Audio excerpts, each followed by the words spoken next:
Tuh. Oke, selamat malam semuanya. Salam I know you deeper. Kita kembali lagi dalam bincang-bincang dengan Brother Handi malam ini. Bagaimana kabar, Brother? Selalu baik, terima kasih. Sehat-sehat ya? Selalu sehat, terima Aman-aman kasih. nih semua? Aman semua. Sekarang kita akan bahas sedikit pembicaraan mengenai alam kuantum dengan alam roh. Aduh, Ini kalau menurut Brother, alam kuantum dengan alam roh ini dia ada berhubungan, saya tahu sangat berhubungan kuat dengan spiritual. Bisa dijelaskan sedikit, Brother, mengenai alam kuantum dengan alam roh? baik. Panas juga nih malam. Memang Mungkin pengaruh kuantum ke apa ini? ada pengaruh. Begini, my friend. Untuk kuantum, itu bagian dari spiritual. Alam roh juga, itu bagian dari spiritual. Jadi saya akan coba untuk menjawab sesuai dengan apa yang saya tahu. Karena kalau kita bicara mengenai alam kuantum ini masih sangat jarang sekali orang memahami, mengetahui mengenai medan kuantum ini. Karena begini, coba kita tanya ke orang, orang sering berkata kuantum, kuantum, kuantum. Coba tanya, apa itu kuantum sebenarnya berdasarkan kata? Berarti ada definisinya dulu, Brother. Ya, seharusnya ada. Dan bagi kami, teman-teman yang menekuni dunia spiritual, kalau kita bicara mengenai kuantum, itu kita bicara mengenai energi. Dan itu berarti fisika. Bisa dikatakan ya, contoh fisika kuantum, ya kan? Begitu.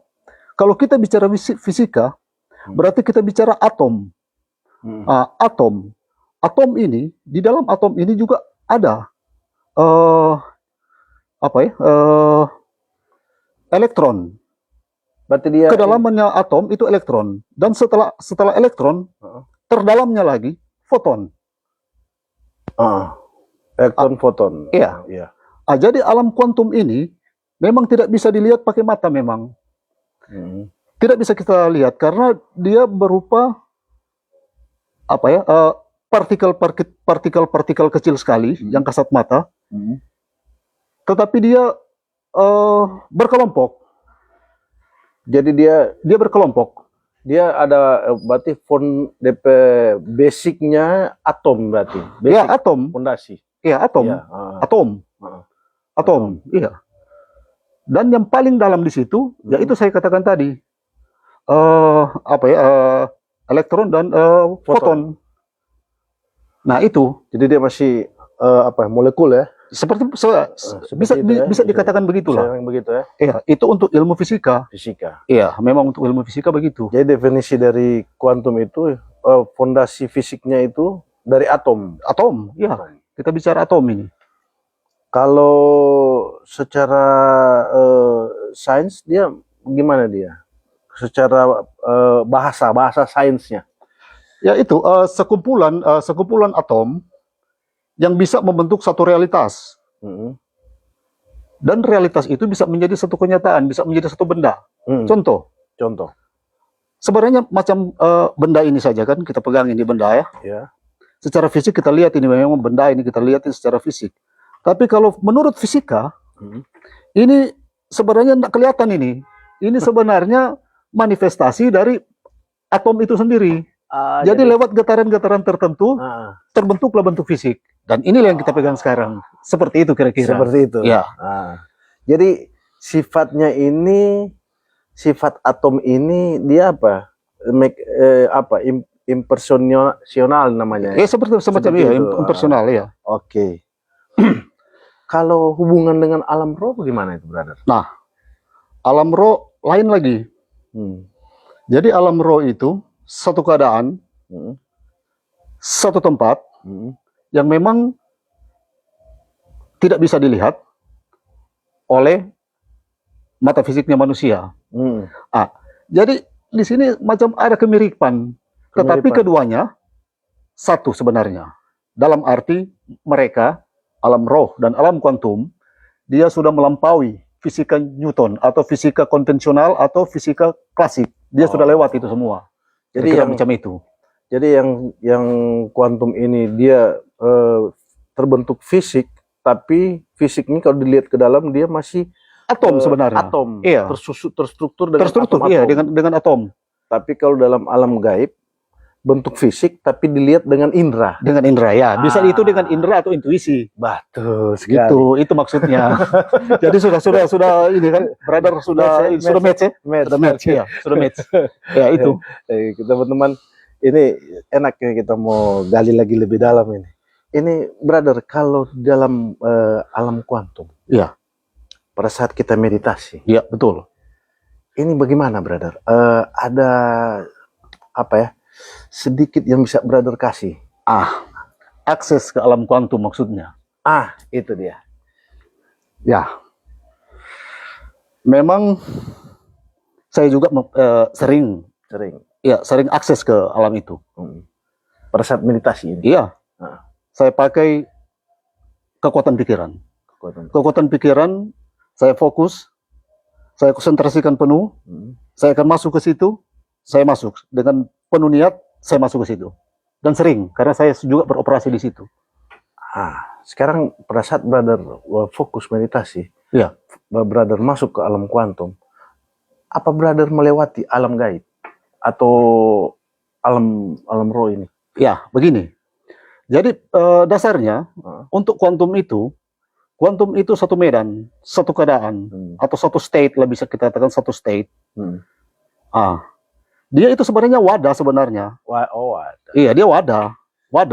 Tapi yang mengoperasikan ini alam gaib, alam roh. Operatornya ini alam roh. Dia yang kontrol semua. Jadi dia yang setel. Karena saya menguasai alam gaib dan alam roh, terbiasa saya dengan itu masuk keluar situ, saya bisa gunakan itu. Saya masuk ke kuantum dengan menggunakan kekuatan gaib dan alam roh yang ada pada saya. Jadi yang semacam itu. Yang pengoperasionalnya ini alam roh. Alam roh. Dia yang bekerja. Iya, dia bekerja. Dia operasikan ini dunia kuantum. Tapi dunia kuantum juga, alam kuantum itu bisa kita gunakan teknologi. Teknologi bisa masuk ke situ. Bagaimana udah kalau teknologi masuk komputer? AI sekarang. Tanya apa saja ke AI. AI tahu. AI. Iya. AI itu kan semua data. Semua data yang namanya data semua yang masuk ke komputer, masuk ke internet, terkumpul dalam satu medan. Ke medan kuantum. Itulah medan kuantum. Jadi pada saat medan kuantum ini terbentuk, karena ada masukan data input segala macam ini, tapi pengoperasiannya ini dari alam roh. Alam roh. Jadi begini. Saya analogikan atau bisa dikatakan dia kan partikel. Iya. Partikel ada di beberapa tempat. Nah, alam roh ini dia bisa kumpulkan itu. Ini aksesnya ini ya? Iya. Akses. Pada saat dia sudah masuk, dia bisa kumpulkan ini dan membentuk satu materi. Jadi itu bisa menjadi satu fisik. Dengan getaran-getaran tertentu. Pada saat bermeditasi? Bermeditasi, masuk dengan kekuatan pikiran. Terfokus. Oke, brother. Ini kita ada dari pembicaraan ini, brother. Berarti pada saat kita masuk, ini kan butuhkan fokus yang tinggi, brother. Konsentrasi yang tinggi. Betul. Bisa brother ceritakan sedikit, brother. Konsentrasi tinggi ini dimulai ada jamnya kah, atau ada waktu yang tertentu atau polanya bagaimana, brother? Bisa kasih. Baik. Pertanyaan yang sangat bagus mengenai konsentrasi ini. Saya kasih perumpamaan saja ya. Kadang-kala kita spiritualis untuk mencari satu kata atau untuk mencari satu kalimat yang tepat sulit sekali. Jadi kita hanya memberikan kadang-kala satu jawaban itu lewat pengetahuan ataupun lewat perumpamaan ataupun lewat contoh. Terlebih untuk hal semacam ini, yang fisika kuantum ini, yang berhubungan dengan spiritual dan alam roh, saya sendiri secara pribadi, untuk menjelaskan technical words atau technical languages, dalam arti kata-kata teknik atau bahasa-bahasa teknik yang ada di situ, masih belum bisa dapat. Sama juga dengan teman-teman yang spiritualis yang lain, mereka mau coba-coba cari kata yang tepat untuk menjelaskan, atau kalimat-kalimat yang tepat untuk hal-hal semacam ini, yang fisika kuantum ini, memang sampai saat ini masih agak sulit. Tapi kalau untuk mengenai konsentrasi itu, fokus, meditasi, saya akan berikan satu contoh. Ini prakteknya ini? Iya, praktek. Kamu masuk dalam satu ruangan kamar.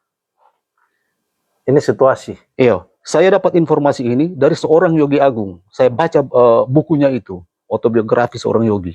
Yogi agung memang. Hebatnya luar biasa orang ini. Dia sampaikan begini. Kamu masuk satu ruangan. Misalnya kamar. Kamu tatap semua benda-benda yang ada di kamar itu. Tatap satu-satu. Dia bilang begitu. Fokuskan dengan konsentrasi yang tinggi. Tatap satu-satu. Kemudian setelah itu kamu tutup mata. Dan coba kamu lihat di dalam pikiran kamu, pada saat kamu tutup mata, benda-benda itu ada sama persis di posisinya masing-masing. Dibayangkan kembali? Iya, dibayangkan kembali. Iya. Dia akan muncul itu. Setelah itu, cobalah pelan-pelan. Anda mau suka apel, dia bilang, langsung muncul apel di tangan. Jadi, contoh pada saat kita lihat di situ ada apel. Kalau ada apel, iya. Kita meditasi. Iya. Kita bayangkan apel itu. Iya, di tangan. Di tangan. Iya, dia muncul. Secara fisik. Secara fisik. Iya, betul. Dia bisa pindah. Dia bisa pindah dan barang apapun itu. Iya, itulah contoh. Saya pikir juga begini, Sai Baba, seorang spiritualis tingkat tinggi, seorang mistikus, alkemis juga dia. Malah hanya dengan kekuatan tertinggi, dia hadirkan emas di tangan. Dan diberikan kepada umatnya. Jadi hanya dengan begini saja, dengan kekuatan tertinggi, konsentrasi tertinggi, emas muncul di situ. Itu sudah masuk ke alam kuantum. Kuantum itu, konsentrasi. Makanya itu saya bilang, untuk masuk ke dunia kuantum, memerlukan kekuatan pikiran, dan juga konsentrasi yang tinggi. Kita bisa masuk itu ke situ. Berarti kalau ada satu benda yang kita inginkan, bisa, konsentrasi. Bisa. Iya. Yang pokok, kunci dari itu, niat. Niat dan keyakinan, serta perasaan. Apa ada pada saat kita meditasi itu, ada perlu kata-kata yang... Nggak pakai mantra. Tidak ada mantra? Tidak ada mantra. Iya. Kalau kamu seorang Kristen, berdoa saja. Berdoa? Iya. Bagi Allah tidak ada yang mustahil. Tidak ada yang mustahil bagi orang yang percaya. Teman-teman, buat saja. Kita ini punya satu petunjuk ini dari Brother Handi ini. Mengenai cara praktek kita masuk ke alam kuantum. Ya betul, memang begitu. Dan itu memang saya baca memang di sebuah buku. Buku itu saat ini sudah tidak beredar lagi. Iya, saya juga seluruh Indonesia saya cari itu hanya untuk satu buku itu, dan saya dapat. Sampai sekarang saya dapat itu. Walaupun bukunya sudah second, sudah sangat tua, tapi masih utuh, tidak ini saya dapat itu. Autobiografi seorang yogi. Iya, autobiografi seorang yogi. Oke. Jadi ini kita berarti sudah masuk ke 3 step. Nah, step yang keempat ini pada saat kita konsentrasi. Iya. Berarti di sini kan kita mengolah pikiran kita. Ya kan? Mengolah pikiran, ya, termasuk itu juga. Berimajinasi. Betul. Dan membayangkan. Betul. Ya. Oke. Nah, sekarang kita masuk ke pernapasan. Kan pernapasan ini menunjang untuk kita bermeditasi. Iya. Apa bisa Brother sharing sedikit? Nah, baik. Teknik pernapasan yang baik. Sebelum kita masuk ke situ, memang ada satu teknik yang harus kita lalui, yaitu namanya teknik relaksasi. Ya, teknik relaksasi.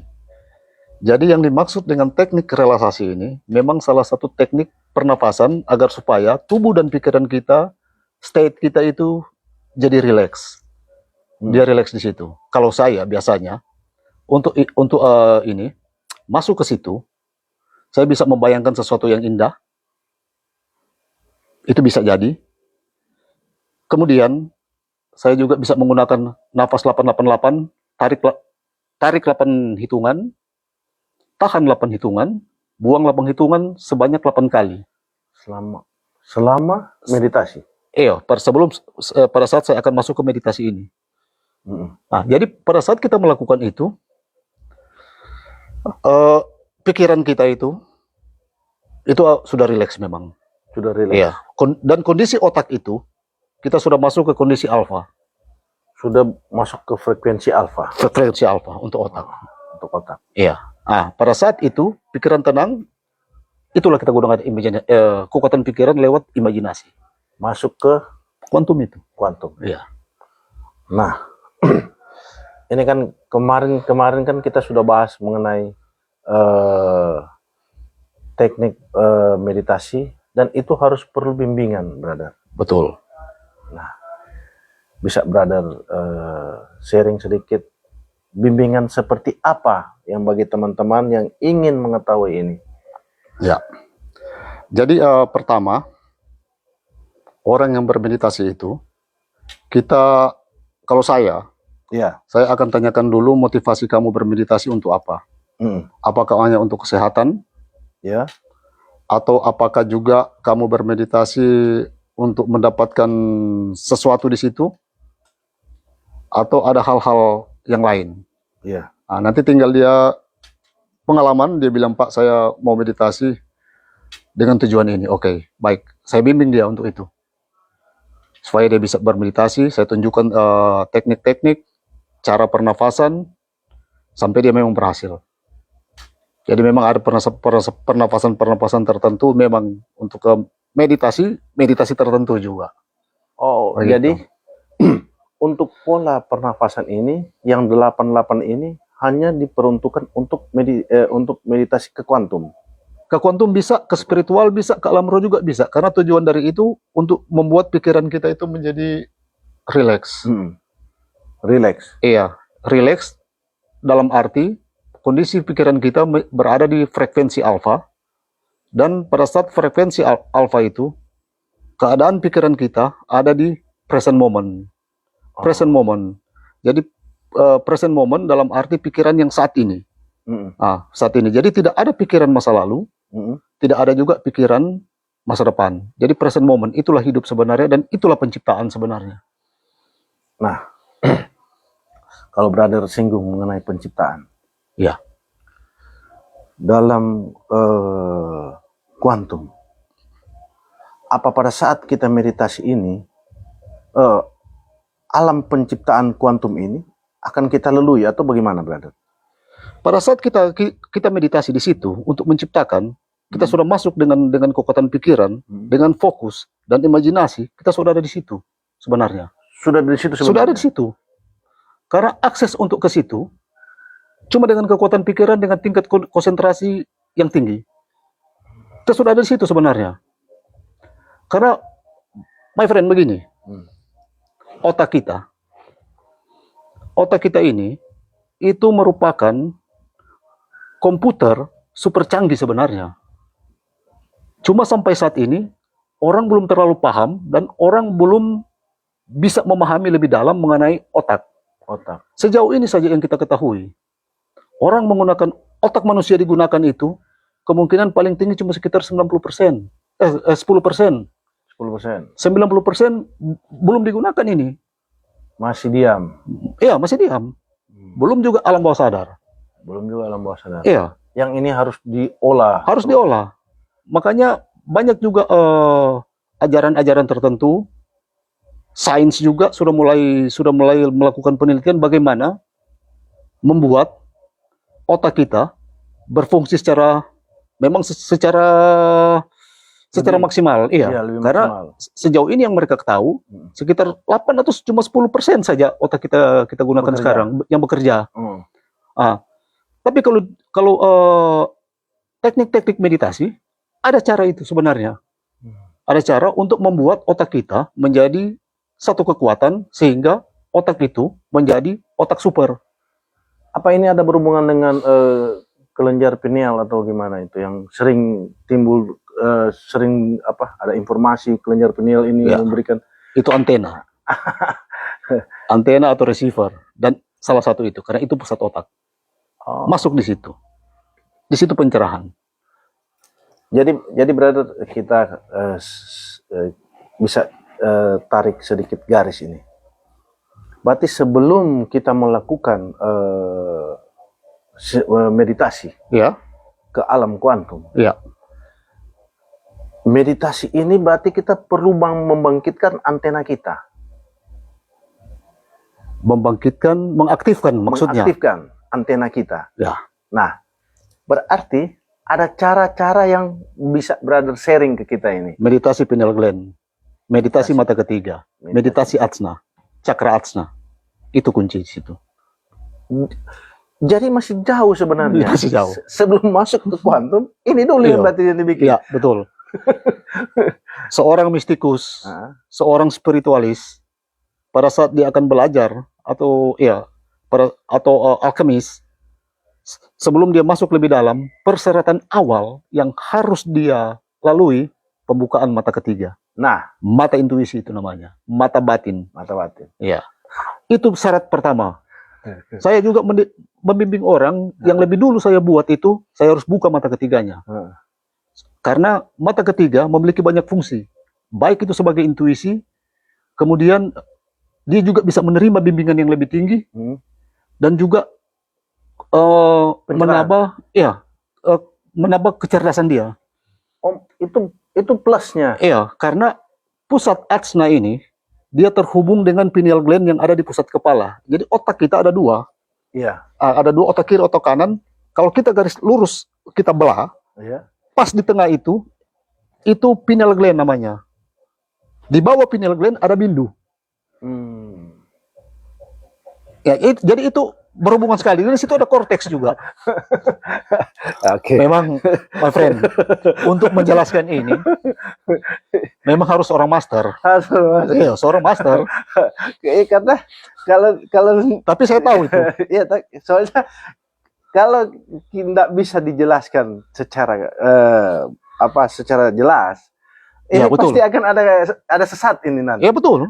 Makanya harus diberitahukan. Iya. Diberitahukan sebagaimana mestinya sesuai dengan kebenaran yang ada. Kebenaran yang harus ada. Begitu. Jadi kalau mau belajar, bagi teman-teman yang mau belajar, hati-hati. Hati-hati. Jangan sampai salah guru. Salah. Kadang-kadang kan begini, brother. Iya. Kadang-kadang begini. Jadi Kadang-kadang, iya. Silakan. Ada yang sementara belajar, dia belum tahu dia sudah jadikah mata ketiganya, belumkah, tapi bicaranya sudah, saya sudah bisa lihat ini, saya sudah bisa lihat ini. Itu bagaimana, brother? Yang bisa brother kasih masukan kepada teman-teman kita bahwa seorang yang sudah bisa membuka mata ketiga, orangnya seperti ini. Ya, begini. Menurut saya, pengalaman saya pribadi, kalau ada orang bilang saya sudah melihat ini, segala macam dia sudah bilang. Ya, saya cuma mau tanya, yang kamu lihat itu dimensi keberapa? Ini. Lapisan alam keberapa yang kamu lihat? Ada berapa banyak lapisan alam di luar tubuh manusia? Coba jawab dulu. Kalau kamu bisa jawab, saya bisa pastikan yang kamu lihat itu betul. Bisa saja mata kamu itu terbuka, mata ketiga, tapi yang kamu lihat itu hantu. Yang ini. Makanya itu saya bilang, ada tingkatan. Jadi kalau hantu ini tingkatannya ke berapa ya? Paling bawah lah. Oke. Jadi ada sebenarnya ada berapa layer sebenarnya ini? 7 layer. Iya. 7 lapisan alam, 7 lapisan tubuh, 7 cakra. 7 cakra. Iya. 7 jemaat, 7 malaikat. 7 malaikat. Iya. Semua sama. Semua sama. Iya, betul. Ini. Jadi gini, brother. Sebelum kita membuka mata ketiga, tentu itu ada bimbingan dari seorang master. Betul. Nah, seorang master ini kan pasti akan memberitahukan ke muridnya ini bahwa dia bisa membuka mata ketiganya dan tidak bisa. Iya. Dia kan pasti sudah bisa lihat. Iya. Nah, bagaimana tanggapan brother untuk seorang master yang akan membimbing orang yang baru mau naik Atau baru mau mulai belajar? Ya? Baru mau mulai belajar. Tanggapan saya? Tanggapan. Jadi begini ya. Seseorang yang baru pertama kali mempelajari hal-hal yang berhubungan dengan spiritual, ataupun sudah mempelajari spiritual lebih dulu, tapi mata ketiga belum terbuka. Kan begitu? Iya. Apa yang harus dilakukan? Pertama, iya, kalau dia sudah ada master, sudah ada guru di situ, ya. Guru harus memberikan saktipat namanya. Saktipat. Saktipat. Saktipat. Saktipat itu sama seperti dengan inisiasi. Contoh, sebelum Yesus melakukan pekerjaan, dia disaktipat oleh Yohanes Pembaptis di Sungai Yordan. Itu saktipat itu namanya, itu inisiasi. Seperti itu. Seperti itu. Biasanya seorang guru, seorang master yang berpengalaman, yang sudah mengalami, saya bisa katakan kesadarannya sudah cukup di atas, yang sudah mengalami Tuhan, pada saat dia akan saktipat, inisiasi seseorang, tangannya dipegang begini, brother. Baru dia inisiasi, pasti terbuka itu. Terbuka itu mata. Karena harus dibuka. Agar supaya murid ini, dia bisa menerima bimbingan-bimbingan yang lebih tinggi. Dia tidak akan stuck di situ. Ini brother. Ini saktipat ini berarti apa namanya? Semacam percikan begitu. Bisa juga dikatakan begitu. Tapi saktipat itu membuka kekuatan yang ada dalam diri seorang murid oleh seorang guru. Seorang guru. Iya. Jadi ini berarti kita sudah agak sedikit mundur ini. Nggak apa-apa. Tapi karena memang berhubungan ini. Iya, berhubungan. Karena ini kan dari basicnya untuk naik ke kuantum. Iya. Iya, memang harus begitu. Iya, memang harus begitu. Nah, brother bisa sharing sedikit. Iya. Pada saat seseorang mengalami sesuatu saktipat ini. Iya. Apa yang dia rasakan sebenarnya? Apa itu seperti tersengat listrik kah? Ya. Atau dia seperti apa namanya gitu, brother? Jadi begini, tersengat listrik itu hal yang biasa. Itu memang pengalaman seseorang yang mengalami saktipat, memang ada listrik. Ada listrik. Iya, memang listrik itu harus diaktifkan dalam tubuh. Jadi seperti tas strum begitu, terbuka. Ada lain lagi. Iya. Kepala terasa retak, semacam ada retakan di dalam kepala. Karena energi dia terbuka itu. Tapi itu dari diri sendiri. Dari diri sendiri, dari seorang murid itu. Iya, tapi itu tidak apa-apa. Efeknya paling dia cuma sakit kepala. 2-3 hari sembuh. Begitu. Tapi matanya sudah terbuka. Iya. Tapi mata terbuka juga punya layer. Punya juga. Nah, ini. Ya, memang punya layer. Punya dimensi. Nah, itu yang saya bilang itu 7 itu. Yang 7 itu. Jadi tidak gampang memang. Untuk belajar ini tingkatannya banyak Jelas sekali. lah. Makanya kan itu kan tingkat pemula. Intermediate, ya kan? Tingkat tinggi, baru advance. Nah, itu. Ini. Sekarang ini saya bisa tanya, ini tingkat berapa ini? Karena saya juga sudah pernah diuji. Iya, malah yang uji saya master. Dia bilang begini. Dia sudah tanya bagaimana cara kamu bermeditasi, begini. Saya sudah bilang, dia bilang tanya juga apa yang telah kamu lakukan, sehingga kamu bisa mencapai satu tingkat kesadaran. Kemudian dia tanya juga, sudah banyak sekali tanya. Akhirnya apa? Dia bilang begini, saya sudah pantau kamu dari 13 tahun lalu. lewat Facebook kamu, dan akhir-akhir ini malah kamu postingan mistik dan berhubungan dengan mistik Yesus Kristus. Terus dia ini lagi begini, dia tanya lagi, my friend, tidakkah engkau tahu saya sedang menguji kamu? Itu dia bilang. Terus saya jawab, saya tahu engkau sedang menguji saya, tapi tidak tahukah juga kamu bahwa bukan kamu yang menguji aku, tapi roh yang ada dalam dirimu, dialah yang menguji aku, dan rohmu itu ingin belajar kepadaku. Saya langsung bilang begitu. Ya. Terus apa dia jawab? Master, saya mengaku kalah. Ternyata ada advance master yang ada di Manado ini. Dan saya sudah salah di situ. Oke. Itu. Jadi brother, ini berarti ada yang mencoba ya? Ada coba, iya. Ada yang mencoba. Nah, ini bagi yang mencoba ini, brother. Iya. Sebenarnya pada saat mereka mencoba ini, brother, pasti tingkatannya itu dia, brother, sudah rasakan. Sudah terasa, getarannya sudah masuk, sudah terasa. Iya. Sudah terasa memang. Nah, kalau sudah ada getaran yang terasa ini, brother, berarti brother bisa tahu ini antara baik dengan yang jahat. Iya, betul. Iya. Karena vibrasinya berbeda memang. Berbeda. Iya. Nah, untuk vibrasi yang jahat dengan yang baik ini sebenarnya diambil dari mana, brother? Apa pada saat dia itu terasa seperti apa ya? Seperti ada hawa dingin kah atau hawa panas kah atau gimana, brother? Jadi begini. Pada saat tubuh atau perasaan kita tidak merasa nyaman, berarti getaran dan frekuensi kita itu berlainan. Bisa jadi saja pada saat itu my friend dalam keadaan yang sehat, kemungkinan ada terasa badan terasa tidak enak di saat itu, pada saat diuji, dites. Itu berarti tandanya orang itu tidak bagus. Tidak bagus itu, dia ada membawa energi-energi negatif di situ. Tapi dia uji. Pada saat diuji? Iya, pada saat diuji. Perasaan my friend senang, bahagia, berarti itu suatu vibrasi. Dia uji itu cuma sekedar dia uji. Diuji. Ya, tapi energi yang ada pada dia itu energi positif.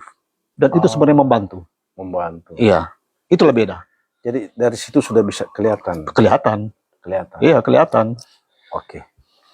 Brother, ini itu agak sedikit mundur, brother. Tidak apa-apa, silakan saja kita mainkan. Jadi ini mungkin ada teman-teman yang pingin lebih mengetahui pada saat di alam roh itu. Alam roh ini? Iya. Ya, silakan. Pada saat kita masuk ke alam roh yang mengoperasikan kuantum ini. Iya.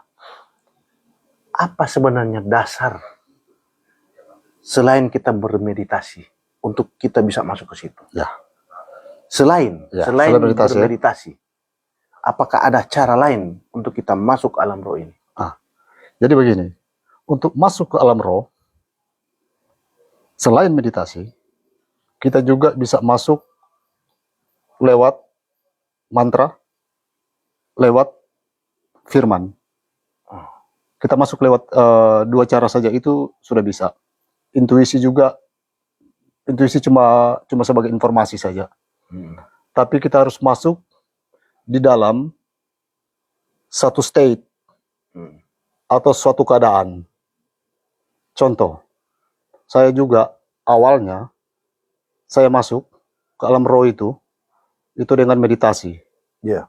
Atau alam gaib saya dengan meditasi. Tapi jauh sudah cukup lama juga ini, pada saat saya masuk alam roh, tidak perlu lagi saya bermeditasi. Saya cuma diam saja.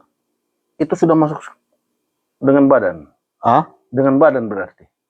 Bisa masuk dengan badan. Atau hanya pikiran? Bisa juga masuk lewat dengan pikiran. Jadi kadang-kala saya cuma di kursi, iya, atau di kamar cuma duduk saja dengan mata terbuka. Kemudian sudah mengalami masuk. ke alam roh itu. Apa kita harus melalui portal atau Nggak pakai portal kalau saya. Tidak ada Tidak ada portal. portal. Begini, my friend. Yang dimaksud dengan itu diri kita sendiri ini portal. Portal. Basicnya di situ. Itu dia. Makanya jangan cari di luar, cari dalam diri. Itu maksud saya begitu. Jangan kita lagi mau pi bertapa sana, pi bertapa sini. Akhirnya guna semua itu. Ada dalam diri. Jadi Cuma ini memang level masing-masing orang levelnya di mana ini. jadi brother, kalau ada yang bilang dia bisa buka portal segala macam, ini hal yang masuk di akal atau bagaimana nih, brother?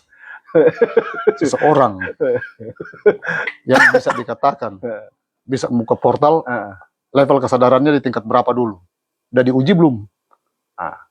Berhalusinasi atau bagaimana? Jadi kalau misalnya begini Iya. my friend bilang saya sudah bisa portal, Buka portal. Oke. Kita buktikan sekarang. Buktikan. Ya, dengan cara bagaimana? Kalau dia bisa menunjukkan itu, dan memang terbukti, dia bisa, ya berarti memang sudah bisa. Kalau enggak, bagaimana? Itu seperti yang master satu itu yang uji ke saya. Dia bilang begini, my friend, saya seorang master tingkat tinggi.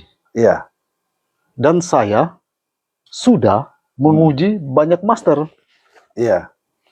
Dan setelah saya uji mereka, ternyata seperti yang my friend bilang, mereka adalah sampah pembohong yang cuma tahu kulit saja, tapi isi nggak tahu.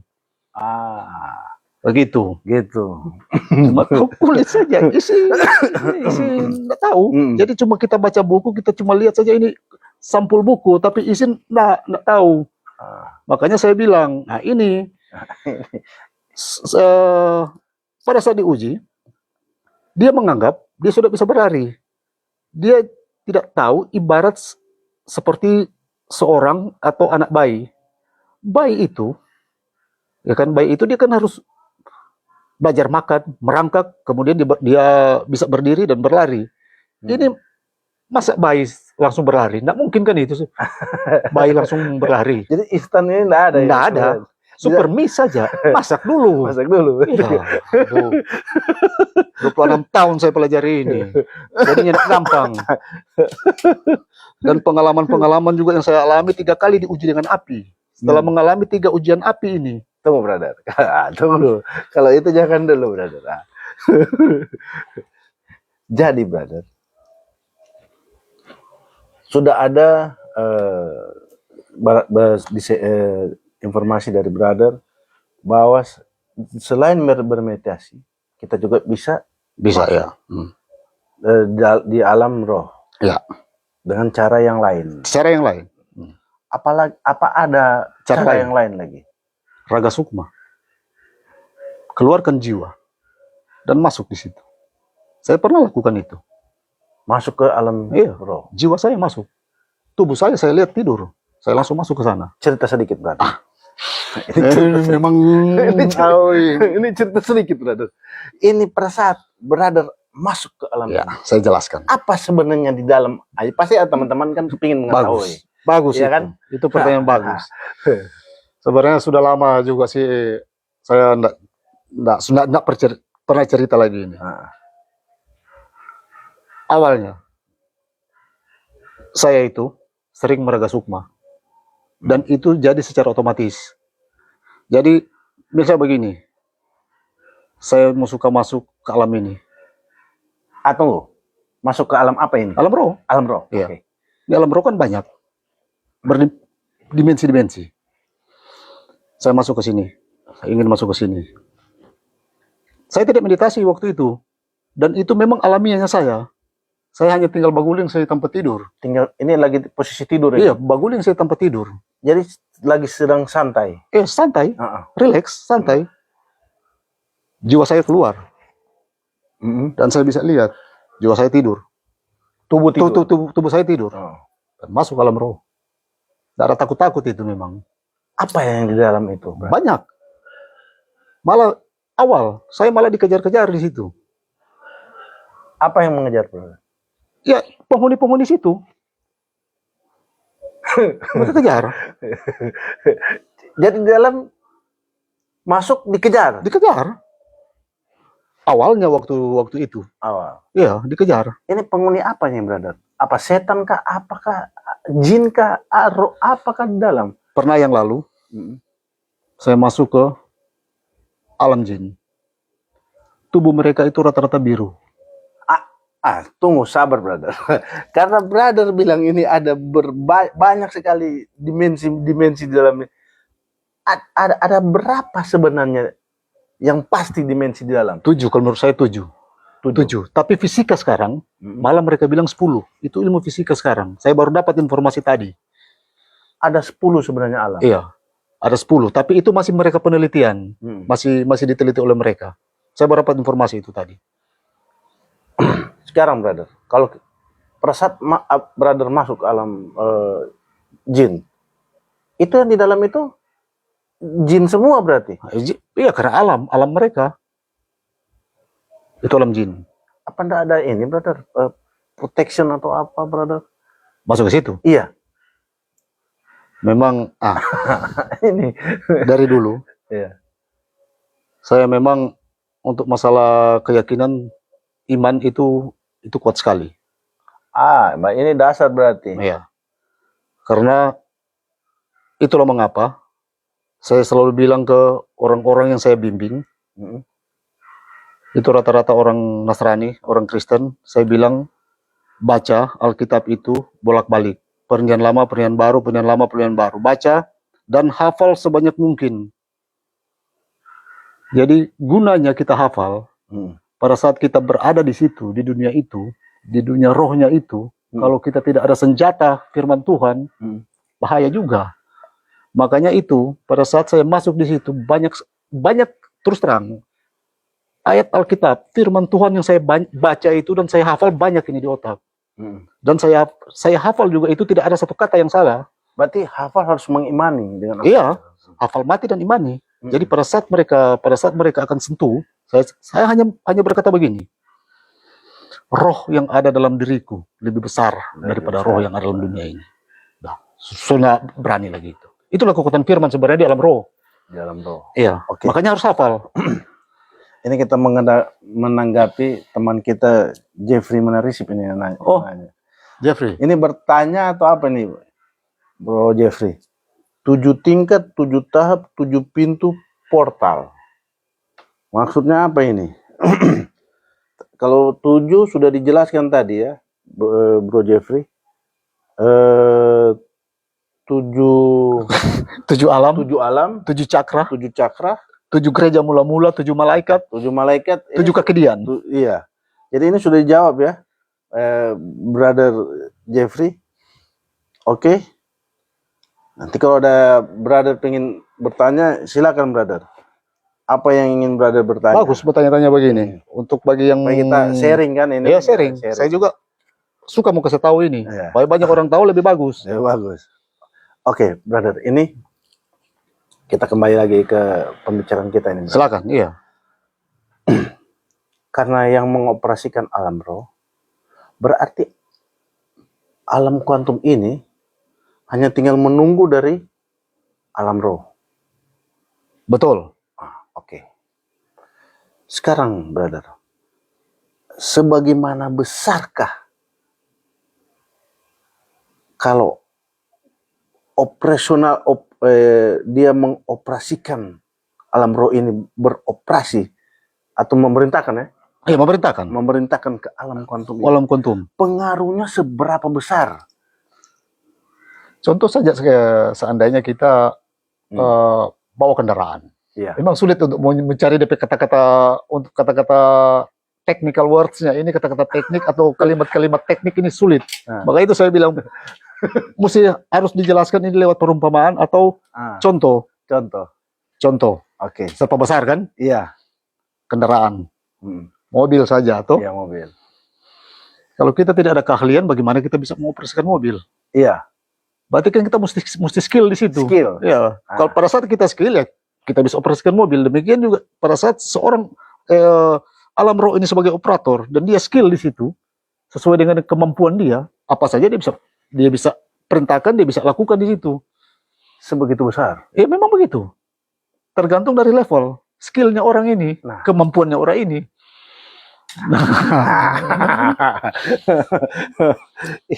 Oke, brother. Ini saya sudah 2-3 kali nih saya mendengar tingkatan ini. Bagaimana, brother? Cara untuk menaikkan tingkatan ini? Cara naik level. Untuk naik level. Bagus sekali. Bagus sekali. Ya, kan dia hanya lihat hantu, levelnya kan di bawah. Level di bawah. Sekarang dia mau naik tingkatan ini. Berarti kita harus masuk juga ke pelajaran pikiran, perubahan pola pikir, dan juga perubahan kesadaran. Iya. Nah, semua kuncinya itu ada di perubahan kesadaran. Semakin lebih atau semakin banyak kita sadar, pikiran kita juga akan mengikuti kesadaran. Dan ditambah dengan meditasi atau teknik-teknik tertentu dalam meditasi cepat sekali itu. Cepat sekali. Ya, dia booster itu. Yang penting tingkat kesadaran kita itu sudah levelnya sudah agak naik. Tinggal ditambah saja dengan teknik-teknik tertentu untuk dalam meditasi, cepat sekali dia. Bisa sharing, brother. Ya, karena sedikit teknik tertentu ini. Ya, itu seperti saya bilang. Tubuh manusia itu ada pusat energi, 7 cakra. Tetapi orang tidak tahu bagaimana mengaktifkan itu. Dan seandainya juga dia sudah tahu, dia sudah aktif. Dia juga tidak tahu yang mana cakranya ini kotor, perlu dibersihkan. Misalnya. Ini misalnya. Seseorang sakit, misalnya sakit perut. Ya toh? Bagaimana teknik meditasi untuk menyembuhkan itu? Kalau kita lihat perut, berarti kita akan lihat cakra yang ada di sini, di perut. Ya. Itu namanya cakra manipura. Bisa saja itu ada tersumbat atau kotor. Tarik saja nafas. Duduk saja dengan konsentrasi. Tulang belakang tegak. Ya. Duduk saja. Tangan terserah. Mau tangan mau begini kah, terserah. Konsentrasikan saja di sini. Tarik nafas. Tarik nafas dari tulang belakang. Dari tulang belakang sampai di sini kita lepaskan. Sebenarnya cuma begitu. Lepaskan, tarik, lepaskan, nah sudah. Dia bisa begitu, dia bisa bersih itu. Dan pada saat dia bersih, energi itu sudah bersih, sembuh dia. Kedengarannya enak sekali ini. Memang gampang kan dapat dengar gampang. Tapi mau bikin mau praktek ini yang aduh. Makanya itu, brother, saya bilang lebih baik berdarah-darah dalam latihan daripada babak belur dalam pertandingan. Memang enak sekali dengarnya, brother. Oke. Kita ini dulu, brother. Ini kan untuk alam kuantum dengan alam roh ini kan, ini sudah diketahui untuk alam roh ya. Ini kan sudah diketahui dari dulu. Dari dulu. Sebenarnya terbentuknya alam kuantum ini dari mana, brother? Itu karena adanya satu pemikiran.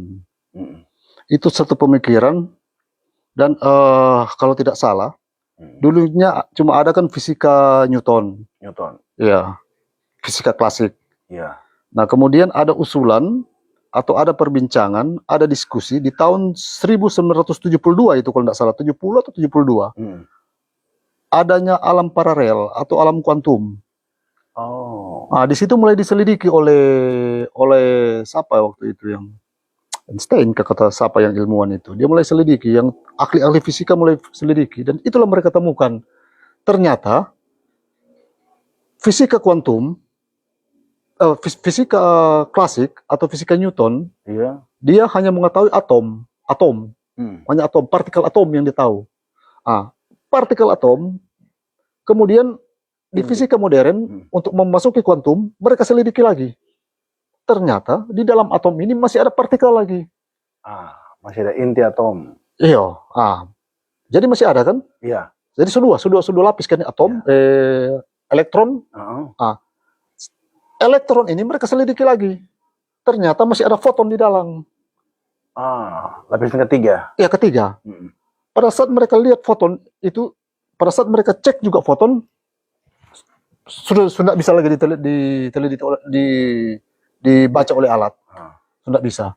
Berarti sudah mentok di foton. Sudah, iya, untuk saat ini. Untuk saat ini. Iya, untuk zaman ini mentok di foton. Di foton. Nah, berarti untuk terbentuknya kuantum ini yang masuk ke foton ini. Iya, ke foton.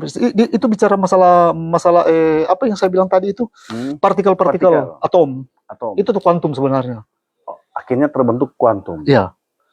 Contoh balon-balon lampu yang ini yang balon-balon lampu yang modern sekarang itu, itu diambil dari situ semua itu.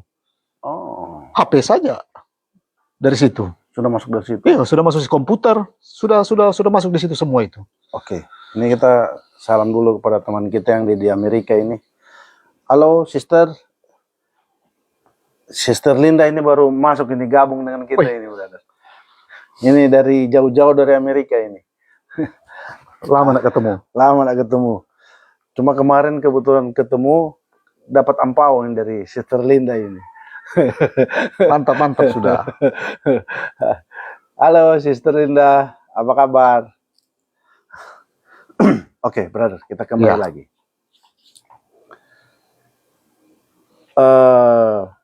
Karena kita sudah membedakan antara alam kuantum dengan alam roh, sebenarnya yang paling kuat sebenarnya, brother, untuk kita mengoperasikan alam kuantum dengan alam roh ini, yang paling kuat. Yang paling kuat maksudnya di dua alam ini? Di dua alam ini. Apa kita pegang kuantum saja tanpa menggunakan alam roh? Bisa. Atau kita pegang alam roh saja, tidak perlu dengan alam kuantum?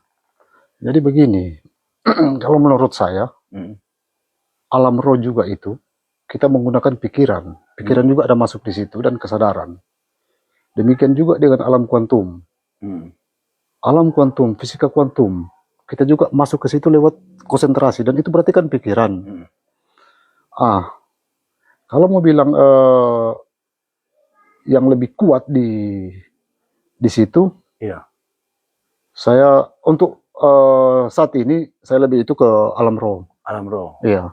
Iya, karena kan alam roh. Kalau kita tarik sejarah ini, betul.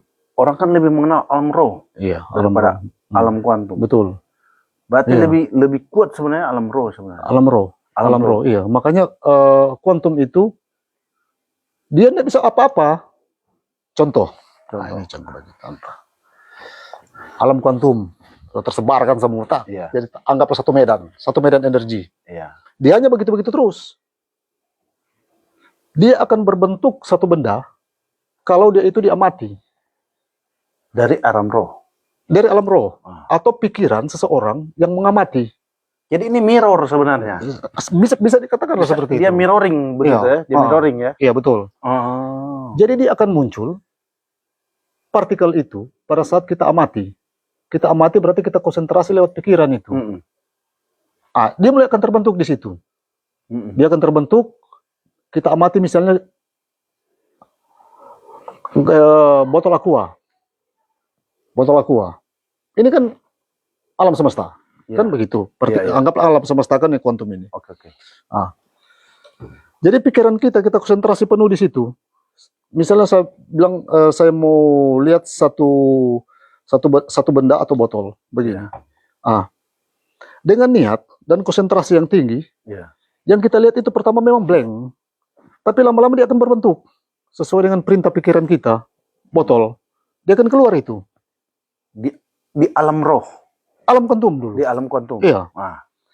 Dia akan keluar lewat konsentrasi kekuatan pikiran.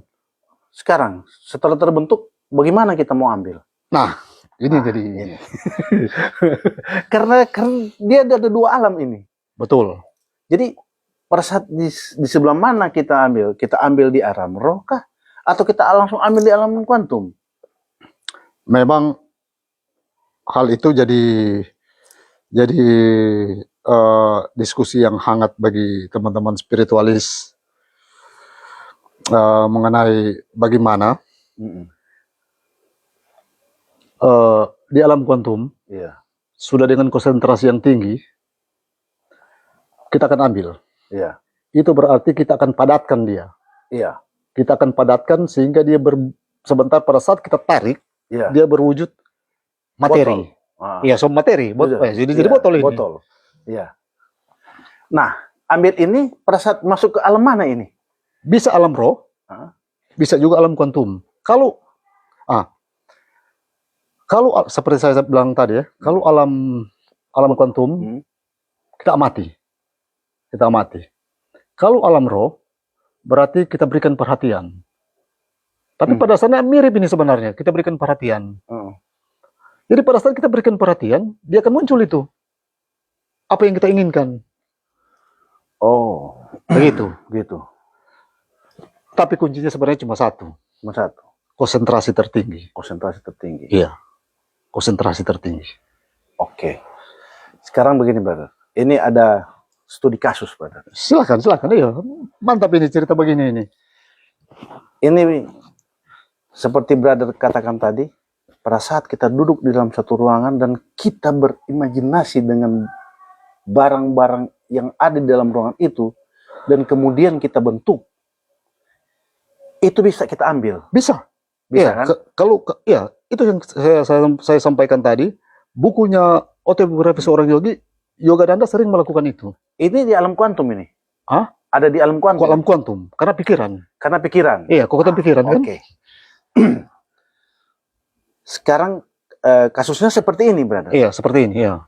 Alam roh. Tapi kita di alam roh. Bisa juga. Karena itu pada saat kekuatan konsentrasi juga itu tuh. Nah, kalau alam roh, kita berikan perhatian di situ. Perhatian barang yang akan kita tarik, yang akan kita ambil. Oke, I see. Beda kan? Beda berarti. Jadi ini yang di alam kuantum ini barang yang kita lihat dulu. Iya, bisa baru dibentuk. Iya, dibentuk. Tapi kalau di alam roh, barang yang kita tidak lihat, tapi kita bentuk dengan pikiran. Iya, bisa. Itu bisa kita ambil. Bisa kita ambil. Oke, teman-teman. Ini ada